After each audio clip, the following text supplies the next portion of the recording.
Hi everyone, Assalamu alaikum, good morning. Hope you are doing well, Kate Ami here. എല്ലാവർക്കും സുഖമാണ് സന്തോഷമാണ് എന്ന് ഞാൻ വിചാരിക്കുന്നു. Okay great. ഇന്നത്തെ ടോപ്പിക്കിലേക്ക് കടക്കാം. ഇന്നത്തെ ടോപ്പിക് എന്ന് പറഞ്ഞാൽ കഴിഞ്ഞ കാര്യങ്ങളെ കുറിച്ചിട്ട് നമ്മളെ മൈൻഡിനെ നമ്മൾ ഇല്ലാതാക്കൽ. നമ്മളൊക്കെ ജീവിതത്തിൽ ഒരുപാട് കാര്യങ്ങൾ സംഭവിച്ചുകൊണ്ടേയിരിക്കാറുണ്ട്.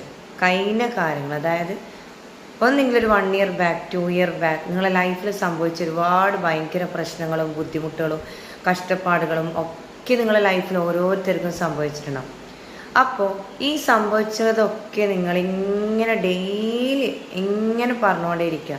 എനിക്കത് സംഭവിച്ചല്ലോ, എൻ്റെ ജീവിതത്തിൽ അത് സംഭവിച്ചല്ലോ, എനിക്കിങ്ങനെ ആയല്ലോ, എന്നെ ഒരുപാട് ആൾക്കാർ കുറ്റപ്പെടുത്തിയതാണല്ലോ, പ്രശ്നങ്ങൾ എൻ്റെ ലൈഫിൽ വന്നതാണല്ലോ, ഞാൻ അങ്ങനെയുള്ള പെൺകുട്ടി ആയതുകൊണ്ടല്ലേ എന്നെല്ലാവരും ഇങ്ങനെ മോശം രീതിയിൽ സംസാരിക്കുന്നത്. അങ്ങനെ ഡെയിലി നമ്മൾ പറയുകയാണെങ്കിൽ ഞാൻ ഒരു കാര്യം പറഞ്ഞു തരാം. ഏറ്റവും കൂടുതൽ ഡൗൺ ആയത് ആരാണെന്നറിയോ? മറ്റുള്ളവരാണോ? അല്ല, നമ്മളാണ് ഡൗൺ ആയിക്കൊണ്ടേയിരിക്കുന്നത്. മറ്റുള്ളവരുടെ മുന്നിൽ നമ്മൾ രോഗിയായിട്ടാണ് കാണപ്പെടുന്നത്. കാരണം നമ്മൾ മറ്റുള്ളവരുടെ മുന്നിൽ രോഗിയായി കാണുന്ന സമയത്ത് അവർ പല ടോക്കും വരും.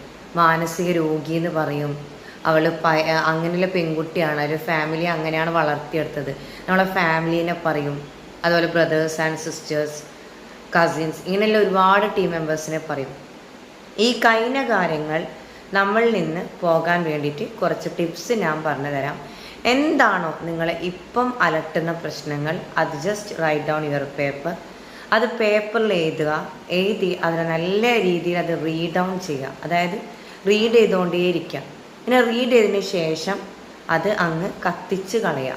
ഇങ്ങനെ ഡെയിലി നിങ്ങളൊരു 7 ടൈംസോ 8 ടൈംസോ, ഇത് ടൈംസ് അല്ല ഡേയ്സോ നിങ്ങളത് പ്രാക്ടീസ് ചെയ്യുകയാണെങ്കിൽ നിങ്ങളെ സെൽഫിൽ നിന്നുള്ള ഒരുപാട് വേദനകൾ മാറ്റം വരുന്നതായിട്ട് നിങ്ങൾക്ക് കാണാൻ പറ്റും. എന്നിട്ട് അതിന് ശേഷം നമ്മൾ കൊടുക്കേണ്ടത്, നമ്മൾക്ക് വേണ്ടിക്ക് ഒരു ലെറ്റർ എഴുതുക. ഇതിന് മുന്നേ അത് പറഞ്ഞിടായിരുന്നു. ഒരു ലെറ്റർ എഴുതുന്ന സമയത്ത് നമ്മൾ അത്രയും ഫീൽ ചെയ്തിട്ട് ഹാപ്പി ചെയ്തിട്ട് നമ്മളിത് ലെറ്റർ എഴുതുന്ന സമയത്ത് അടിപൊളിയായിട്ട് നമ്മൾ എൻജോയ് ചെയ്യാൻ പറ്റും. ഇങ്ങനെ ഡെയിലി നിങ്ങളിത് പ്രാക്ടീസ് ചെയ്യുകയാണെങ്കിൽ നിങ്ങളെ സെൽഫിൽ നിന്ന് ഒരുപാട് ഹീൽ ചെയ്തിട്ട് പോകുന്നതായിരിക്കും. അതുകൊണ്ട് കഴിഞ്ഞ കാര്യങ്ങളെക്കുറിച്ച് ഓർക്കാതെ നമ്മൾക്ക് എന്താണോ സംഭവിച്ചത് അതൊക്കെ സംഭവിച്ച് കഴിഞ്ഞതാണ്. അത് നമ്മൾ നല്ലതിന് വേണ്ടിയിട്ടിരിക്കുന്നു മാത്രം ചിന്തിച്ചാൽ മതി. വേറൊന്നും മനസ്സിൽ കൊടുക്കരുത്. കഴിഞ്ഞ കാര്യത്തെക്കുറിച്ച് ഓർക്കാതിരിക്കുക, കൂടുതലായിട്ട് ഓർക്കാതിരിക്കുക.